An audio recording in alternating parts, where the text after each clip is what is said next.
네, 안녕하세요. 저는 마크로젠에서 싱글셀을 담당하고 있는 최자연입니다. 오늘 제가 말씀드릴 부분은 팩바이오의 가장 최근 하이스루프 시퀀싱 플랫폼인 레비오를 이용해서 저희 마크로젠에서 서비스하고 있는 싱글셀 마사이 소식에 대해 말씀드리려고 합니다. 그럼 오늘 발표 시작하도록 하겠습니다. 롱리드 시퀀싱은 2002년도 네이처 메소드의 올해의 기술로 선정이 될 만큼 굉장히 각광받고 있는 유전체 분석 기술 중 하나입니다. 유전체 분석 기술이기 때문에 DNA랑 RNA 모두 분석이 가능한데요. DNA를 롱리드 시퀀싱을 통해 가려져 있는 블라인드 사이트를 좀 더 정확히 분석을 할 수도 있고, 혹은 레퍼런스가 없는 지놈의 드노브 어셈블리를 이용할 수도 있습니다. 또한 RNA 시퀀싱 같은 경우에는 아이소폼들에 대한 정확한 분석이 가능해졌다는 것이 가장 큰 롱리드 시퀀싱의 장점이라고 할 수 있을 것 같습니다. 그러면 롱리드 시퀀싱을 왜 좀 더 해야 되는지 예를 통해서 좀 보자면 BCL 유전자를 가장 큰 예로 들 수 있을 것 같아요. BCL 유전자는 아이소폼에 따라서 에이팝토시스를 유발하기도 또는 억제하기도 합니다. 만약에 BCLXL이라는 아이소폼은 박스와 박이라는 단백질 컴플렉스를 억제하기 때문에 미토콘드리아의 사멸을 미토콘드리아의 막이 터져서 사이토크롬 C가 유출되는 것을 막기 때문에 에이파토시스를 억제하여 어, 억제하는 역할을 하고요. 그리고 BCLXS 같은 컴플렉스 같은 경우는 이 박스와 박 컴플렉스를 액티베이션 시켜서 미토콘드리아가 터짐으로 인해 사이토크롬 C가 유출이 되고 그로 인해 에이파토시스가 활발히 진행이 되게 도와줍니다. 따라서 캔서셀의 이와 같은 어, 역할을 한다고 하면 캔서셀이 좀 더 에이파토시스가 막 억제됨으로 인해 좀 더 그로스가 더 잘할 수가 있고 캔서셀이 죽을 수도 있는 이 두 가지의 역할을 아예 반대의 역할을 하나의 유전자의 아이소폼에 의해 조절이 된다라고 생각하시면 될 것 같습니다. 그렇다면 싱글셀 어널리시스는 왜 해야 되는 걸까요? 싱글셀 시퀀싱이 등장을 하면서 기존의 NGS는 벌크 아날리시스로 불리게 되었습니다. 예를 들어 RNA 벌크 시퀀싱을 한다고 하면 기존에는 에버리지한 진 익스프레션만 볼 수 있었던 반면에 싱글셀이 도입됨으로 인해서 셀 타입별 진 익스프레션 정보를 확인함으로써 헤테로지네티가 마스킹되어 있던 헤테로지네티를 좀 더 정확하게 자세히 분석이 가능해졌다고 할 수 있습니다. 또한 싱글셀 분석법을 통해서 샘플에 어떤 셀들이 얼만큼의 비율로 존재하는지의 그런 헤테로지니티 분석뿐만 아니라 줄기세포나 면역세포 혹은 발달 단계에 있는 셀들이 시간에 따라 디퍼런시에이션이 어떻게 진행되는지도 알 수 있게 되었고, 그리고 셀 리니지 트레이싱 분석도 가능하게 되었습니다. 또한 인접한 세포들 사이의 관계나 셀 커뮤니케이션과 리셉터 라이간드 사이의 관계 등을 분석하여서 셀과 셀 간의 상호작용을 분석을 하고 또한 셀 타입과 다른 셀 타입 간의 상호작용 역시 해석할 수 있게 되었습니다. 그리고 특히 최근 3년간 전 세계를 팬데믹으로 몰아넣었던 코비드 19으로 인해 각광받고 있는 분야인 면역학에서는 T셀 리셉터나 아니면 B셀 리셉터 프로파일링 분석에도 싱글셀 분석을 활발히 이용하고 있고요. 공간 유전체 분석, 그리고 조직 이미지와 함께 유전자 분석을 함께 진행하는 분석에도 활용이 되고 있습니다. 싱글셀 분석은 이렇게 다양한 활용법으로 캔서, 뉴로사이언스 등 많은 연구 분야에 실제로 활용이 되고 있습니다.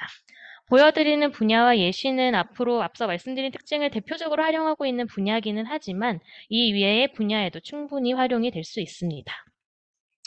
그렇다면 이렇게 각광받고 있는 롱리드 시퀀싱과 싱글셀 분석을 합치면 어떻게 될까요? 셀 타입별 아이소폼 분석을 확인할 수 있는 것은 물론 같은 셀 타입 안에서의 다른 아이소폼 역시 확인할 수가 있게 되어서 싱글셀 레졸루션으로 좀 더 가려져 있던 아이소폼의 다이버시티를 확인을 할 수가 있게 되었습니다. 그렇다면 이 분석을 실제 우리 실험에 어떻게 활용할 수 있을지에 대해 좀 더 자세히 말씀드리도록 하겠습니다. 싱글셀로 분석을 하기 위해서는 조직 혹은 덩어리로 뭉쳐져 있는 샘플을 단일 세포 수준으로 분리를 해야 됩니다. 현재 싱글셀 분석 플랫폼 대부분이 셀의 바코딩을 하여 진행이 되기 때문에 싱글셀로 잘 분리를 하는 것은 싱글셀 분석, 유전체 분석에서 매우 중요합니다. 보시는 그림은 전체적인 솔리드 티슈 디소시에이션 프로토콜입니다.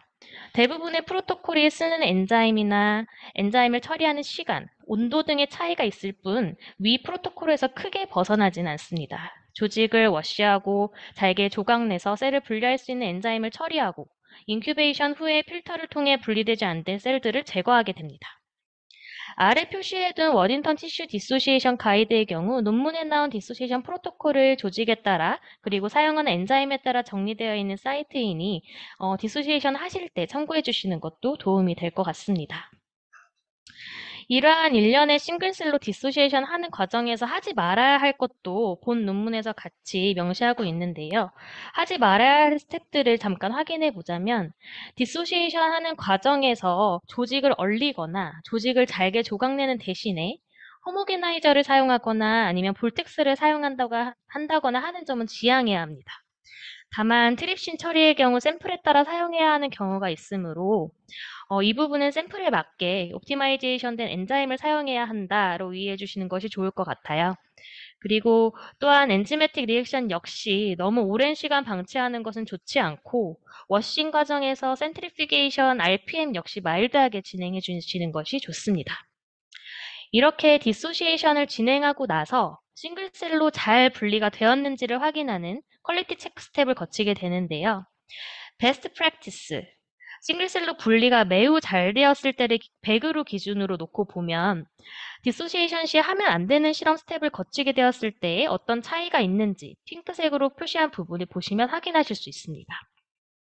샘플을 얼리거나 호모게나이저, 볼텍스를 사용했을 경우 프레시한 샘플로 바로 진행한 베스트 프랙티스보다 셀수와 바이어빌리티에서 매우 수치가 떨어진 것을 확인하실 수 있습니다. 그리고 엔자임을 처리한 시간이 모자라거나 과해서 다이제스션이 제대로 되지 않은 경우 디소시에이션이 잘 되었을 때보다 어그리게이츠의 비율이 높고 셀의 바이어빌리티가 매우 떨어지며 셀 데브리스와 셀이 아닌 작은 조각들이 매우 많이 관찰되는 것을 확인할 수 있습니다. 싱글셀 디소시에이션 자체를 셀 수동률을 높게, 바이어빌리티를 좋게 잘 하는 것도 중요하지만 이 외에도 디소시에이션을 할 때 꼭 고려해야 할 것들이 있습니다. 그중 첫 번째는 디소시에이션 자체가 나의 샘플에 어떠한 영향을 미치는지 생각해 볼 필요가 있습니다. 2017년도 네이처 메소드의 논문을 보면 디소시에이션 하지 않은 인텍트한 머슬과 디소시에이션 한 머슬에서 싱글 몰레큘 피쉬 어나리시스를 진행을 했을 때 디소시에이션 한 후에 초록색으로 보이는 스트레스 리스폰스 진인 버스 유전자의 발현이 급격히 증가한 것을 볼 수 있고 그로 인해 내가 보고자 했던 유전자인 팍스7의 발현이 가려진 것을 확인할 수 있습니다. 따라서 내 샘플이 싱글셀 RNA식 분석을 위해 디소시에이션이 가능한 샘플인지를 생각해보고 만약 이 부분이 불가능하다면 조직 그대로를 이용하는 스페셜 트랜스크립톤 분석이나 아니면 인시추 하이브리다이제이션으로 RNA 발현량을 확인하는 다른 유전자 분석 방법으로 실험을 진행하는 것을 고려해야 합니다. 다음으로 고려해야 할 사항은 디소시에이션의 온도에 관한 것입니다. 2020년 지논 바이올러지에 실린 논문에 따르면 휴먼 키드니 조직에서 두 가지 온도 조건으로 웜 디소시에이션 및 콜드 디소시에이션 프로테이즈로 디소시에이션 후 싱글셀 RNA 시퀀싱을 진행하였을 때 유전자 발현에 차이가 있음을 보고했습니다. 해당 피겨는 그 중에서도 특히 차이가 나는 14개의 타입에서 유전자 발현의 차이를 보여주는 닷 플랫입니다. 이 그래프에서 확인할 수 있는 것은 디소시에이션 자체에 의해서도 준비, 준디, 포스 등의 스트레스 리스폰서블 진이 유도되기도 하지만 디소시에이션 과정에 겪을 수 있는 온도에 의해서도 유도될 수 있음을 보여주고 있습니다. 또한 각 온도 조건에 따라 3번씩 실험을 반복하였을 때 셀 타입 프리퀀시를 확인하면 차이가 매우 큰 셀 타입들도 확인할 수가 있었는데 콜드 디소시에이션에서는 사구체, 포도사이트, 에피테리얼 셀과 일부 이뮨 셀 타입이 어번던트하게 나타났지만 웜 디소시에이션 조건에서는 헨네고리의 셀들이나 프록시멀 튜블, 커넥팅 튜블의 셀들이 더 어번던트하게 나타나는 것을 볼 수 있었습니다. 따라서 이 결과를 통해 디소시에이션 온도에 따라서 키드니 조직의 셀 타입 프리퀀시가 다르게 나타날 수 있음을 알 수 있습니다. 그렇다면 샘플이 보관되어 있는 조건에 따라서는 싱글셀 분석의 결과가 어떻게 달라질까요? 앞선 슬라이드에서 온도에 따른 디소시에이션 조건을 테스트했던 것처럼 휴먼 키드니 유래 조직을 프레쉬, 프로즌, 메탄을 픽세이션 된 세 가지 조건에서 싱글셀로 디소시에이션 후 싱글셀 분석을 진행했을 때 셀 타입의 비율이나 유전자 발현의 패턴이 매우 다름을 확인할 수 있습니다. 프레시한 조건에서 가장 어번던트하게 존재하는 프록시멀 튜브의 비율이 얼린 샘플에서는 확 줄어듦을 확인할 수 있었습니다. 아마도 이 결과는 샘플을 얼리고 녹이는 과정에서 키드니 에피테리얼 셀인 프록시멀 튜블 셀 타입이 특히 크리티컬한 데미지를 입었고 그 결과 싱글셀 분석을 했을 때의 셀 타입 프로포션이 매우 차이가 나는 결과를 야기했을 것으로 예상이 됩니다.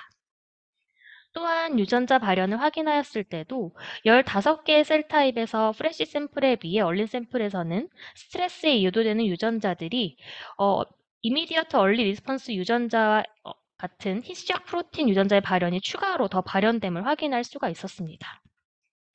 프레시와 메탄을 픽세이션의 비교를 했을 때에도 스트레스 유발 유전자와 특히 픽세이션된 샘플에서는 헤모글로빈 유전자들이 발현이 두드러지게 나타났는데 이는 아마도 메탄을 픽세이션이 셀에 데미지를 주어 앰비언트 RNA가 많아진 결과로 유추해 볼 수 있습니다. 반면에 지금 슬라이드에서 보여드리는 결과는 휴먼 PBMC 샘플로 프레쉬와 프로즌 샘플을 비교했을 때와 프레쉬와 메탄을 픽세이션을 비교했을 때 결과의 유사도에 대해 얘기하고 있습니다. 위의 사이언티픽 리포트에서는 4개의 컨디션 조건에서 프레쉬 PBMC와 DMS를 넣어 프로즌한 PBMC 샘플을 비교했을 때 셀 타입 프로포션의 차이가 거의 없음을 보고를 했고 아래 논문에서는 라이브 PBMC와 메탄을 픽세이션 후 3시간 그리고 3주 후의 샘플을 싱글셀 RNA-식을 이용하여 비교하였을 때 p-value 0.001 미만의 코릴레이션 0.95 이상으로 프레쉬와 차이가 굉장히 미미함을 보고했습니다. 지금까지 말씀드린 것처럼 디소시에이션 온도, 조건, 샘플의 보관 상태뿐만 아니라 조직 종류와 컨디션에 따라 매우 다릅니다. 또한 실제 실험을 진행 시 샘플이 운송 시에 담겨져 있는 버퍼나 cDNA를 만들기까지의 시간 등 고려해야 할 부분이 적지 않습니다. 하지만 미리 계획 단계에서 결과에 영향을 줄 수 있는 요인들에 대해 고민을 해보고 실험을 설계하는 것과 그렇지 않은 것에는 매우 큰 차이가 있기 때문에 꼭 실제 실험 전에 샘플의 상태와 실험 조건, 샘플 특이성 등을 꼭 고민해 보시고 싱글셀 분석을 시작하시는 것을 추천드립니다. 저희 마크로젠에서는 디소시에이션 서비스 역시 가능한데요. 저희가 디소시에이션 서비스에 사용하는 디소시에이터는 밀테니 바이오텍사의 젠트맥스 디소시에이터를 이용해서 싱글셀로 분리를 하고 있습니다. 분리된 셀은 크로미움 컨트롤러를 통해 cDNA 라벨링, 바코딩을 진행을 하고 있고요. 그 바코딩된 cDNA를 라이브러리를 만들어서 아이소 시퀀싱, 롱리드 시퀀싱에서는 싱에는 팩바이오의 레비오 장비를 사용을 하고 있습니다. 저희가 보통은 이전 파일럿 테스트를 진행을 하셔야 되는데요. 디소시에이션 서비스를 이용하시기 위해서는 이 파일럿 테스트를 통해 해당 샘플의 퀄리티 개선을 위한 추가 실험을 진행을 할 수도 있습니다. 그래서 이 실험을 진행을 했을 때 샘플의 퀄리티가 어디까지 나올 수 있는지를 확인을 하고 실제 본 실험에 들어가게 된다라고 이해를 해주시면 되고요. 그렇다면 일반적으로 마크로젠에서 가능한 셀의 퀄리티를 높이기 위한 실험들이 어떤 것들이 있는지 살펴보도록 하겠습니다. 샘플에 레드블러드 셀이 매우 많이 존재하는 경우, 특히 셀 펠렛이 빨갛게 관찰되면 셀 카운팅 및 싱글셀 분석 결과에 원치 않은 결과가 포함될 수 있기 때문에 RBC 라이시스를 통해 제거를 하게 됩니다. 또한 디소시에이션 시 사용하는 70마이크로미터 스트레이너 처리 이후에도 오그레게이츠들이 많이 관찰된다면 30 혹은 40 사이즈의 스트레이너를 처리하여 최대한 오그레게이츠들을 제거할 수도 있습니다. 이렇게 해도 걸러지지 않는 데브리스들이 존재할 경우에는 특히 브레인이나 스킨 샘플들에서 많이 관찰되는 경향이긴 한데요. 이런 샘플들은 밀테니 바이오텍사의 데브리스 리무벌 솔루션을 처리하거나 혹은 마일드하게 포콜 그레디언트 센트리퓨게이션을 진행하여 제거를 할 수도 있습니다. 그리고 QC상에서 데드셀의 비중이 높은 경우 때에 따라 서페이스에 있는 아넥신5를 발현하며 죽어가는 에이팝토시스 단계에 있는 셀들을 제거하는 데드셀 리무벌 킷을 처리해 볼 수도 있습니다. 각각의 스텝들은 미리 앞서 말씀드린 디소시에이션 조건, 스트레스풀 발현 유전자들의 발현 등에 영향을 미칠 수 있을 뿐만 아니라 특정 셀 타입들만 선택적으로 제거될 수 있는 가능성이 충분히 있기 때문에 처리 전 항상 충분한 상담을 통해 진행을 하고 있습니다. 만약에 지금까지 말씀드린 싱글셀 데이터에 영향을 미칠 수 있는 요소들과 실험 시간에 큰 영향을 받는 너무 민감한 샘플이라면 싱글셀 실험은 힘들 수 있음을 꼭 고려하셔서 신중히 진행하셔야 합니다. 보시는 셀 사진은 실제 마크로진에서 휴먼 브레스트 캔서 조직을 멀티티슈 디소시에이션 킷을 이용해 디소시에이션 실험을 진행을 한 후 QC한 셀의 루나 오토카운터 사진입니다. 까맣게 보이는 부분이 레드블러드 셀로 카운팅 진행했을 때 초록색 라이브 셀이나 아니면 빨간색의 데드 셀로도 카운팅 되지 않으며 이로 인해 실제 카운팅 값의 정확도도 떨어지게 됩니다. RBC 라이시스를 진행을 했을 때 눈에 띄게 에리트로사이트가 없어진 것을 확인할 수 있지만 동시에 라이브 셀과 데드 셀로 카운팅 되는 값도 같이 줄어듦을 확인할 수 있습니다. 이처럼 샘플의 퀄리티를 높이기 위한 추가 실험을 진행을 하면 할수록 셀 수는 줄어들기 때문에 처음에 셀을 충분하게 확보하는 것이 중요합니다.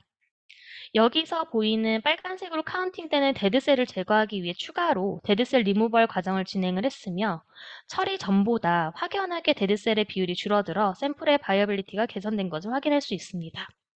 다만 이러한 셀 퀄리티 개선은 항상 일어나는 것은 아니고 약 10% 정도의 샘플에서는 개선이 일어나지 않고 샘플의 로스만 있었음을 저희 경험적으로 파악하였습니다. 또한 샘플의 데브리스가 많거나 데드셀의 비율이 높을수록 각 스텝을 거치면서 셀 로스 또한 많아짐을 역시 같이 확인하였기 때문에 처음 디소시에이션 후에 샘플의 상태를 꼭 확인을 한 후 이 과정을 진행을 하고 있습니다. 싱글셀로 준비해 주셨을 때 준비해야 될 조건은 보시는 슬라이드에서처럼 라이브 셀 기준으로 50만 개 이상, 그리고 컨센트레이션은 50만 개 셀 per ml 정도로 준비를 해주시는 것이 좋고요. 버퍼는 컴플리트 미디어나 EDTA나 마그네슘이 없는 버퍼에 준비를 해주시는 것이 좋습니다. 그리고 바이어빌리티는 90% 이상을 요구를 드리고 있지만 적어도 70% 이상일 때 실험 진행을 추천을 드리고 있고요. 만약에 라이브한 상태로 실험을 진행을 하지 못할 경우에는 얼려서 준비를 해주시는 것이 좋습니다. 그래서 이렇게 준비된 셀은 보시는 루나 FL이나 루나 FX 카운터로 오토 카운팅을 진행을 해서 라이브 셀과 데드 셀을 한 번에 카운팅하여 고객께 안내드리고 있습니다. 이렇게 준비된 셀은 이제 크로미움 장비에 넣어서 싱글 셀 단위로 cDNA 합성을 시작을 할 건데요. 장비에 넣기 전에 아셔야 될 부분은 셀이 안에서 캡처되는 레이시오가 65% 정도기 때문에 내가 만셀 타겟을 실험으로 진행을 하고 싶다 하시면 약 2만 개 정도의 셀을 기계 안에 인풋을 하셔야 됩니다. 인풋의 양을 늘리면 늘릴수록 멀티플랫 레이트, 그러니까 잼과 셀 두 개가 만나는 비율이 높아지기 때문에 이 역시 고려를 하셔서 인풋 양을 정하시는 것이 좋고요. 저희 마크로젠에서는 3,000개, 5,000개, 10,000개 타겟으로 실험을 많이 진행을 하고 있고 거의 대부분의 고객이 셀만 충분하다고 하면 10,000개 타겟으로 실험을 진행하시는 편입니다. 이 피겨는 이 크로미움 장비 안에서 싱글셀 단위로 cDNA가 라벨링 되는 과정을 보여주고 있습니다. 영상을 통해서 먼저 확인을 해보도록 하겠습니다. 보이시는 것처럼 크로미움 X 안에 칩을 로딩을 하게 되고요. 이 칩에 잼과 셀이 인풋이 들어가게 됩니다.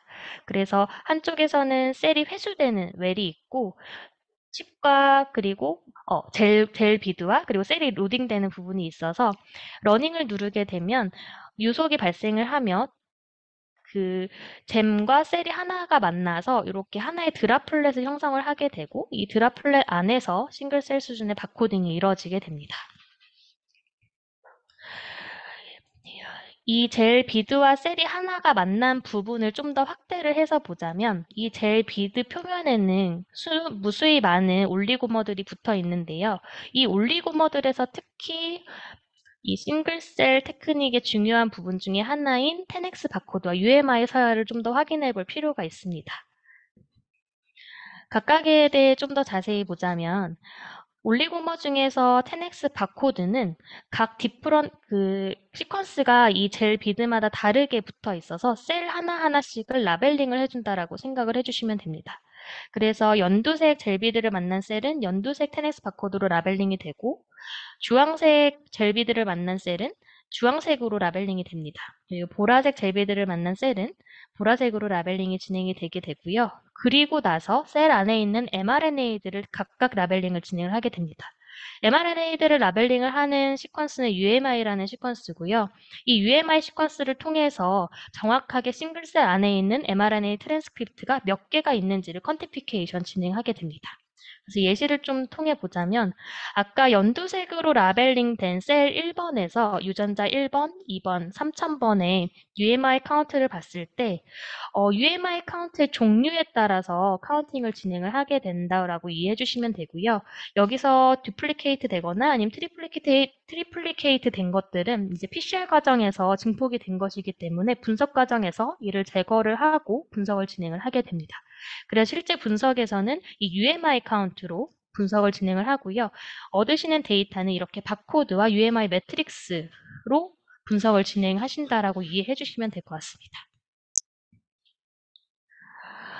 그래서 아까 그 크로미움 장비 안에서 잼을 통해 일어나는 과정들은 mRNA가 캡처가 되고 그 캡처된 mRNA 리버스 트랜스크립션이 일어나서 이렇게 풀랭스 cDNA를 얻는 과정까지가 크로미움 장비 안에서 진행이 되는 거고요. 이렇게 얻어진 풀랭스 cDNA를 10X 라이브러리를 통해서는 숏리드 시퀀싱 라이브러리를 만들게 됩니다. 보시는 것처럼 이런 일련의 과정들을 통해서 이제 라이브러리를 만들게 되고 팩바이오 롱리드 시퀀싱을 위해서는 보시는 것과 같이 마사이식 라이브러리를 만들게 됩니다. 아래 보시는 것처럼 스마트벨 라이브러리를 만들기 위해서이고요. 이 얻어진 cDNA들은 사실 길이가 길지 않기 때문에 롱리드 시퀀싱에는 적합하지 않아서 이 cDNA들을 15개 정도를 모아서 컨카터네이션을 시키게 됩니다. 이렇게 모아진 cDNA들을 위에 끝에 스마트벨 어댑터를 달아가지고 이렇게 스마트벨 라이브러리를 최종적으로 만들게 되고 이 만들어진 라이브러리는 일반적으로 크로미움 장비를 통해서 얻어진 cDNA의 양은 15에서 75 나노그램 정도를 사용을 하고 있습니다. 일반적으로 3000셀 타겟팅을 했을 때 약 15 나노그램 정도 나온다라고 생각을 해주시면 되고요. 그리고 아까 말씀드린 것처럼 15개의 cDNA가 컨카타네이션을 통해서 이렇게 붙게 되고 이 붙어진 cDNA를 이용해서 스마트벨 라이브러리를 만들게 되는 것이고요. 그리고 이렇게 만들어진 라이브러리는 오른쪽에서 보시는 것처럼 팩바이오 레비오 장비를 통해서 롱리드 시퀀싱을 진행하고 있습니다. 이 레비오 장비는 시퀄2이 장비보다 그 제로모드 웨이브 부분이 800만 개보다는 2,500만 개, 약 3배 이상 늘어난 하이스루풋 장비로 예전에 시퀄2 스마트 셀보다 한 시퀀싱 양이 3배 정도 늘어났다라고 이해를 해주시면 될 것 같습니다. 그래서 저희 마크로젠에서 테스트를 진행을 했을 때 3000셀 타겟으로 만들어진 cDNA로 원 스마트 셀을 시퀀싱을 했을 때 약 스마트 셀당 한 2만 개의 S리드 정도가 생산이 되었다라고 생각이 됩니다. S리드 같은 경우는 지금 이 콘카테네이션이 되어서 스마트벨 라이브러리가 만들어진 리드를 하이파이 리드라고 하고 여기에서 cDNA별로 나누어진 리드를 S리드라고 이해를 해주시면 됩니다. 실제로 시퀀싱이 어떻게 진행이 되는지는 영상을 통해서 한번 확인해 보시면 될 것 같습니다. 지금 보시는 영상은 시퀄2이 장비이기는 하지만 레비오 장비와 거의 유사하다라고 이해를 해주시면 되고요. 그리고 여기서는 이제 다양한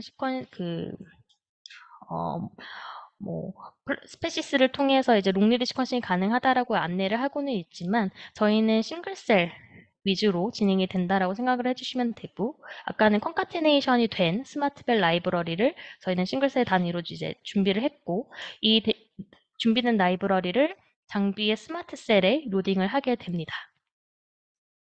이 스마트셀에서 존재하는 제로모드 웨이브 가이드의 싱글 몰레큘 라이브러리가 이렇게 로딩이 되게 되고요.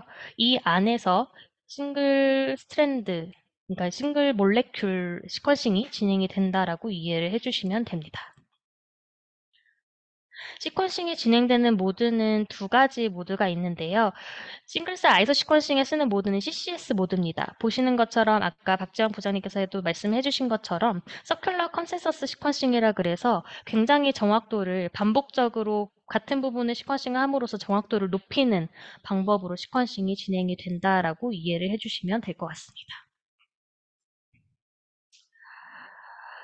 네, 그렇게 시퀀싱이 진행이 됐으면 이제 분석을 진행을 해야 되는데요.